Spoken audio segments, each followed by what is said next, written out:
तो दोस्तों आपने 2009 में एक बहुत बड़ी गलती कर दी थी। अगर आप 2009 में सिर्फ अपने जेब से एक 50 पैसे का सिक्का आप इन्वेस्ट करते तो उसकी कीमत आज 17 लाख से ज्यादा हो जाती। मैं यहाँ फिर हेरा फेरी के कुछ 21 दिन में पैसे डबल होने वाली बात नहीं कर रहा हूँ, ये बात है बिटकॉइन की।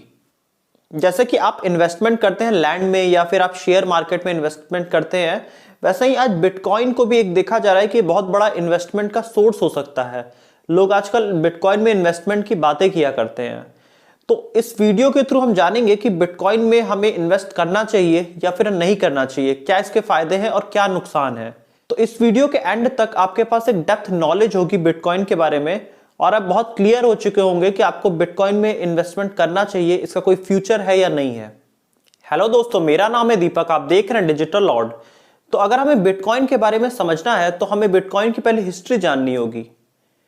तो ये बात है करीब 2008 की, जब पूरी दुनिया में फाइनेंशियल क्राइसिस आया हुआ था, जहां यूएस के बड़े बड़े बैंक्स बंद हो रहे थे, वो दिवालिया हो चुके थे और भारत भी और हर देश एक मंदी के दौर में आ ही चुके थे। तो इसी समय 18 अगस्त 2008 को एक डोमेन रजिस्टर्ड हुआ जिसका नाम था bitcoin.org और इसी के कुछ टाइम बाद 31 अक्टूबर 2008 को एक पेपर पब्लिश किया सतोशी नाकामोटो ने। इस पेपर में कुछ ऐसा था कि ये नया एक अकाउंटिंग सिस्टम के बारे में था, एक नया जो करेंसी का सिस्टम होता है उसको ये डिफाइन करता था। इस पेपर में पूरी तरह से पब्लिश हुआ था कैसे एक इलेक्ट्रॉनिक कैश सिस्टम बनाया सकता है और इसमें हम एक पर्सन से दूसरे पर्सन तक हम इलेक्ट्रॉनिक के थ्रू हम पैसे ट्रांसफर कर सकते हैं।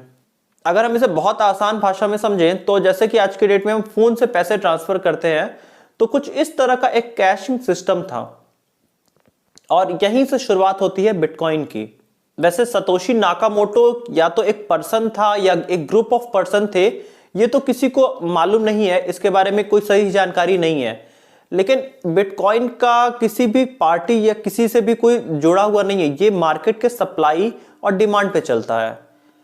और अगर हम बिटकॉइन की पहचान समझें तो ये कुछ एक अल्फा न्यूमेरिक सिस्टम होता है जो कि 26 से 35 लेटर्स का होता है। इसमें अल्फाबेट्स भी होते हैं और इसमें नंबर्स भी होते हैं जो कि 1 और 3 से स्टार्ट होता है इसका स्टार्टिंग नंबर। तो अगर हम इसे बहुत ही आसान भाषा में समझने की कोशिश करें तो अगर महंगाई बहुत ज्यादा बढ़ जाती है, जिसे हम इन्फ्लेशन भी कहते हैं, तो उस समय हमारी मनी की वैल्यू थोड़ी कम हो जाती है और उस समय जो हमारी सेंट्रल गवर्नमेंट होती है वो मनी का फ्लो मार्केट में थोड़ा कम कर देती है। और वहीं अगर इन्फ्लेशन बहुत कम हो जाता है तो गवर्नमेंट मनी का फ्लो मार्केट में बढ़ा देती है ताकि लोग ज्यादा से ज्यादा खर्च करें। तो इसका मतलब है हर देश की सेंट्रल गवर्नमेंट उस देश के जो पूरे करेंसी होती है उसे रेगुलेट करती है। तो इसी को देखते हुए ये बिटकॉइन का कॉन्सेप्ट आया था कि बिटकॉइन को कोई भी कंट्रोल नहीं करेगा। जैसे कि अगर हमारा इंडियन रुपीस है तो यहाँ पे इंडिया की आरबीआई जो कि सेंट्रल गवर्नमेंट के अंदर है वो रेगुलेट करती है। अभी जैसे कि यूएस है, यूएस में उनकी जो डॉलर्स है उसे वहां की गवर्नमेंट रेगुलेट करती है। लेकिन बिटकॉइन के पीछे यही मकसद था कि इसे कोई भी कंट्रोल ना करे, ये मार्केट की डिमांड और सप्लाई पे चले। और इसके पीछे बहुत ही मेन ऑब्जेक्टिव ये था कि अगर जैसे कि हम कहीं बाहर जाते हैं घूमने, मान लो अगर हमने कहीं ट्रैवलिंग में हम गए या हम किसी होटल में गए, हमने रेस्टोरेंट पे खाना खाया और अगर हमें पे करना है तो लोगों का ये कॉन्सेप्ट था कि हम बिटकॉइन से ही पे कर दें। तो बिटकॉइन का जो मेन ओरिजिन मोटो था वो यही था। लेकिन आज के डेट में ये मोटो थोड़ा चेंज हो गया है। अब लोग बिटकॉइन को एज एन इन्वेस्टमेंट सोचते हैं। मतलब बिटकॉइन की वैल्यू इतनी ज्यादा हो गई है कि अब लोग सोना खरीदने से अच्छे सोच रहे हैं कि अब हम बिटकॉइन बाई करके रख लें। तो स्टार्टिंग हुआ था ये एक वर्चुअल पेमेंट सिस्टम के तरह से, बट अभी एक ये इन्वेस्टमेंट की तरह देखा जाने लगा है। तो यहाँ पे अगर ये डिमांड और सप्लाई पे ये बिटकॉइन पूरा चलता है तो आपके मन में ये जरूर क्वेश्चन आता होगा कि इसे जब लोग खरीदते हैं या बेचते हैं तो क्या इसका कोई रिकॉर्ड मेंटेन होता है। तो जी हाँ, ये रिकॉर्ड मेंटेन होता है। जैसे कि मैंने आपको बताया कि ये अल्फा न्यूमेरिक फॉर्म में होता है 25 से 36 वर्ड के बीच में। तो इसी में इसका पूरी कोडिंग होती है। जो भी बाई या सेल करता है इसी में इसका एक ओपन लेजर बनता है और ये जनरेट होता है और ये पब्लिकली अवेलेबल हो जाता है। तो यहाँ आपके मन में जरूर एक क्वेश्चन होगा कि हम बिटकॉइन कैसे ले सकते हैं या हमें बिटकॉइन कैसे मिलेगा। तो इसके सिंपल से 2 मेथड्स हैं। सबसे पहला यह है कि अगर आपके पास दिमाग बहुत अच्छा है तो आप इसके लिए एक पजल सॉल्व कर सकते हैं। तो बिटकॉइन का एक क्रिप्टोग्राफिक पजल के फॉर्म में ये होता है। तो जो ये पजल सॉल्व करता है उसको एज ए रिवॉर्ड ये बिटकॉइन एक मिल जाता है, और इसी तरह से लोग बिटकॉइन को वहां से निकालते हैं। तो ऐसा कहा जाता है कि ये टोटल 21 मिलियन बिटकॉइंस ही उस पजल के अंदर अवेलेबल हैं, जिसमें से 18.5 मिलियन पजल सॉल्व भी हो चुकी है और उतने बिटकॉइन बाहर निकाले जा चुके हैं। तो इसका जो सेकंड मेथड ये है कि जिसने भी बिटकॉइन ये निकाल लिया है आप उससे बाई कर सकते हो।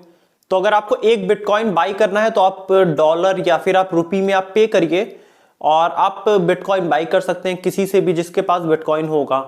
और आज के डेट में बहुत सी कंपनियां हैं जो बिटकॉइन सेल कर रही हैं, और जो बिटकॉइन की प्राइस होगी ये डिमांड और सप्लाई पे डिपेंड करेगी। मतलब जैसा कि हमने बात किया, इसमें कोई थर्ड पार्टी इन्वॉल्व है नहीं।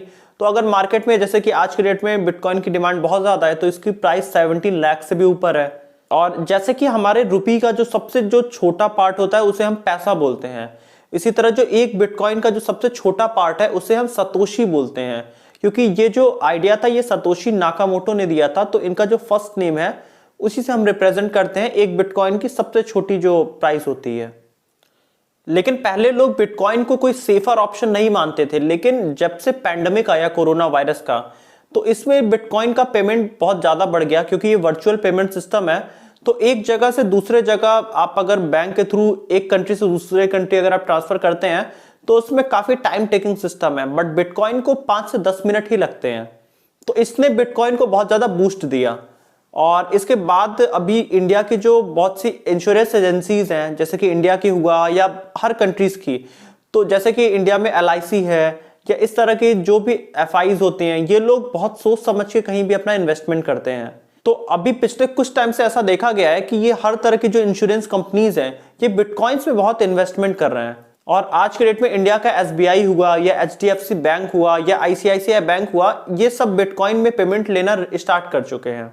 तो 2017 में JP मॉर्गन ग्रुप ने कहा था बिटकॉइन को कि एक बहुत बड़ा फ्रॉड है, लेकिन आज के डेट में वो भी बिटकॉइन को एक्सेप्ट कर रहे हैं और उन्होंने बिटकॉइन की कंपनीज जैसे कि कॉइनबेस या फिर जेमिनी ट्रस्ट, ये बिटकॉइन की कंपनीज हैं, तो ये क्रिप्टो करेंसीज में डील करती हैं, तो इन्होंने अकाउंट खोले हैं।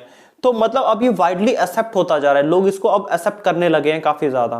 तो अगर हम कंपनीज की बात करें जो कि बिटकॉइन सेल या फिर बाई करती हैं, तो उसमें है जैसे कि ज़ेपे हुआ या BitBNS हुआ या गॉटस हुआ या कॉइनडॉक्स हुआ या यूनोडेक्स हुआ या वैजिक्स हुआ या थॉट्स अड्डा। तो ये सारी कंपनियां जो है ये बिटकॉइंस के आप उनसे बाई भी कर सकते हैं या फिर आप इन्हें सेल भी कर सकते हैं। तो दोस्तों बिटकॉइन में जहां की थर्ड पार्टी कोई इन्वॉल्व नहीं होती है या फिर कोई कंट्री इसको रेगुलेट नहीं करती है, इसलिए इसके थ्रू फ्रॉड या फिर टेररिज्म अटैक्स या मनी लॉन्ड्रिंग ये सारी बहुत से केसेस होने लगे। जैसे कि इंडिया में ही एक अमित भारद्वाज नाम का एक पर्सन था, उसने इंडिया में बहुत लोगों को बोला कि मेरा एक बिटकॉइन माइनिंग का एक सेंटर है चाइना में, और उसके थ्रू उसने बहुत लोगों के पैसे लूटे थे। तो इस वजह से अप्रैल में 2018 में वो गिरफ्तार भी हुआ। इसके बाद RBI ने इसके ऊपर बैन लगा दिया था। इसका मतलब ये था कि इंडिया में कहीं भी कोई भी बैंक बिटकॉइन में डीलिंग नहीं करेगा। लेकिन दोस्तों बिटकॉइन में डील करने वाली कंपनियों ने कहा कि जैसे कि हम किसी भी चीज में अगर हम इन्वेस्टमेंट करते हैं, जैसे कि अगर हमारा बैंकिंग सेक्टर हुआ या फिर हमने लैंड में अगर इन्वेस्टमेंट किया या हमने शेयर्स में इन्वेस्टमेंट किया, तो फ्रॉड तो यहाँ भी होते हैं। तो हर तरह की करेंसीज एक्सचेंज या इन्वेस्टमेंट में फ्रॉड हो सकते हैं, तो सिर्फ बिटकॉइन को ही क्यों बैन करना। तो वो कंपनियां जाके सुप्रीम कोर्ट में केस किया उन्होंने, और इसके बाद केस काफी लंबा चला और 2020 मार्च में सुप्रीम कोर्ट ने सेक्शन 19(1) में ये फैसला सुनाया कि आप किसी को भी ट्रेडिंग या बिजनेस के लिए आप रोक नहीं सकते हैं। और इन्होंने बिटकॉइन को लीगल करने के लिए सीधे से RBI को कहा। तो इसके बाद से आप देखेंगे कि बिटकॉइन में काफी तेजी आई, क्योंकि जहां इसको गवर्नमेंट ने एक्सेप्ट करना चालू किया तो इस लोगों में भी इसका भरोसा काफी ज्यादा बढ़ने लगा कि नहीं बिटकॉइन एक अच्छी चीज है। तो दोस्तों पहला जो बिटकॉइन का ट्रांजैक्शन हुआ था वो 12 जनवरी 2009 को हुआ था, और उस समय अगर आपको एक पिज्जा खरीदना होता और आप बिटकॉइन लेके अपने पास से जाते तो आपको करीब 1300 बिटकॉइन लग जाते एक पिज्जा खरीदने में। लेकिन जब से वर्ल्ड की बड़ी बड़ी पेंशन एजेंसीज या इंश्योरेंस कंपनियों ने इसमें इन्वेस्टमेंट करना चालू किया है तो लोगों का इस पे भरोसा बहुत बढ़ा है। और जैसा कि मैंने पहले ही बताया कि ये डिमांड और सप्लाई पे वर्क करता है। डिमांड सप्लाई अगर मैं बताऊं कि कोई भी चीज अगर आपके पास उसकी बहुत सी डिमांड आ गई है, जैसे कि अगर आपके पास टमाटर है और उसकी बहुत डिमांड है मार्केट में, तो उसकी प्राइस उठ जाएंगे। तो सेम बिटकॉइन के साथ भी है। अभी बिटकॉइन की मार्केट में डिमांड काफी ज्यादा है, लोगों को ये एक बहुत ही ट्रस्टेड सोर्स लग रहा है। तो इस वजह से बिटकॉइन की कीमत अभी 17 लाख या उसके ऊपर चली गई है। और यही पूरा कॉन्सेप्ट भी था कि हम एक अल्टरनेटिव पेमेंट सिस्टम बनाएं, जहां पे जो वर्चुअल हो और वो किसी के भी कंट्रोल में ना हो, वो मार्केट के सिर्फ कंट्रोल में हो। तो दोस्तों, अगर हम इसकी पॉजिटिव साइड देखें तो इसके कुछ निगेटिव्स भी हैं। अगर आप बिटकॉइन में इन्वेस्टमेंट का सोच रहे हैं तो आपको कई चीजें ध्यान में रखनी चाहिए। अगर हम बिटकॉइन के प्राइसेस देखें तो ये हमेशा बहुत ऊपर गए हैं और फिर बहुत नीचे आ गए हैं। तो अगर आपने बहुत ही हाई प्राइस पे अगर इसमें इन्वेस्टमेंट कर दिया तो आपके लिए बहुत बड़ा एक लॉस हो सकता है। जैसे कि अगर हम समझे तो बिटकॉइन की कीमत थी करीब $18,000 दिसंबर 2017 में, जो कि घट के करीब $3200 आ गई दिसंबर 2018 में। मतलब एक साल के अंदर इतना ज्यादा डाउनफॉल आया बिटकॉइन में। वहीं अगर हम बात करें इसके कुछ ही टाइम बाद जुलाई 2019 में बिटकॉइन की कीमत फिर बढ़ के $10,000 के आसपास पहुंच गई। और वहीं 2020 के मार्च में इसकी कीमत फिर गिर के $5500 पहुंच गई। और अभी आप देखेंगे कि बिटकॉइन तो अभी काफी हाई पे चल रहा है। तो अगर आपको इसमें इन्वेस्टमेंट करना है तो आप इसको लो आने तक का वेट करिए। जो आप अगर इसका ग्राफ देखेंगे 2009 से अभी तक का, तो इसमें काफी फ्लक्चुएशन दिखा है। तो आपको यहाँ पे इन्वेस्टमेंट हमेशा सोच समझ के करना है। और मुझे ऐसा लगता है कि आने वाले टाइम में लोग बिटकॉइन में ज्यादा इन्वेस्टमेंट शुरू करेंगे। जैसे कि अभी एक सबसे ट्रस्टेड सोर्स माना जाता है, लोग अपना लैंड में इन्वेस्टमेंट करते हैं क्योंकि लैंड काफी अच्छा रिटर्न देता है। या फिर लोग सोना खरीद के रख लेते हैं। इंडिया में तो ये बहुत बड़ा ट्रेडिशन है कि लोग सोना खरीद के रख लेते हैं और ये फ्यूचर इन्वेस्टमेंट की तरह सोचा जाता है। तो मुझे ऐसा लगता है कि आने वाले टाइम में लोग बिटकॉइंस में इन्वेस्टमेंट करेंगे क्योंकि ये एक टाइप का वर्चुअल मनी है। तो अगर आपने बिटकॉइन में इन्वेस्टमेंट किया है तो आप कमेंट ऑप्शन में लिख के बताइए कि आपके लिए प्रॉफिटेबल रहा है कि ये लॉस वाला रहा है। तो इसी के साथ ये बिटकॉइन की एनालिसिस खत्म होती है। आई होप कि आपको बिटकॉइंस के बारे में बहुत कुछ समझ में आया होगा। अगर आपके कोई क्वेश्चन हो इन्वेस्टमेंट या बिटकॉइन से रिलेटेड तो आप कमेंट ऑप्शन में हमसे पूछ सकते हैं। हम हर क्वेश्चन पे रिलेटेड एक वीडियो बना देते हैं। तो अगर आपको वीडियो पसंद आई है तो आप वीडियो को लाइक कर दीजिएगा और चैनल को सब्सक्राइब कर दीजिएगा। और अगर आपको रेगुलर वीडियो की नोटिफिकेशन चाहिए तो आप बेल आइकन भी प्रेस कर सकते हैं।